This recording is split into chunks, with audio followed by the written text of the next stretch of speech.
Hey YouTube, welcome back. We're going to be talking about what should you do if you get bit by a snake. Now, of course, there's different kinds of snakes. This is really going to be more for the poisonous snakes, obviously. So if you get bit and you're by yourself, you need to, call 911, whatever your emergency, station or emergency phone number is in your area. You need to call it and hope to God you have reception to get the call, make that call, especially if it's on a cell phone. You want to, first of all, if you are with someone, to have them call and you calm down. Hopefully they don't have to leave to make the call, because it's better to have them with you in case you go into shock. The first thing you want to make sure you do, though, is calm down, get your blood pressure down so you don't circulate the venom as fast as it can be. You also want to make sure that your heart is at a higher level than the actual puncture area, for example. So if it's on your leg, keep your leg lower than your heart. You may also want to just put a light restriction within a few inches above the actual bite mark area, the wound site.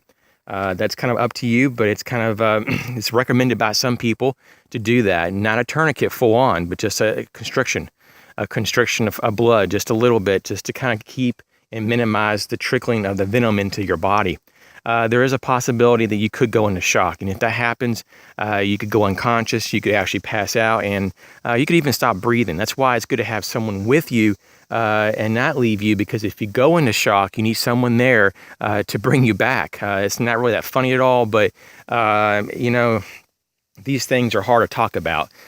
So you have to make light of some things, but they have to be there. You might need to have CPR.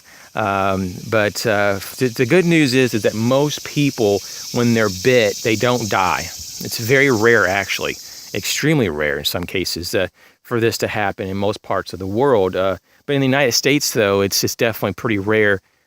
The thing about snakes is that they don't want any trouble. I mean, like almost all of them that I know of, they don't want trouble. Especially where I live, they pretty much avoid humans like the plague. And that's awesome. And so let's just keep that in mind, that snakes only bite when they feel threatened. And so just be careful where you step, and don't threaten them, and you should be fine, like 100% of the time. But it is hard to do that when you're not looking, or if you're in a wooded area like this and you start just plowing through off the trail, you could have some problems. Stay tuned in the next video, and we're going to talk about ways to avoid snakes and what to do about that, if you do encounter one. Thanks for watching.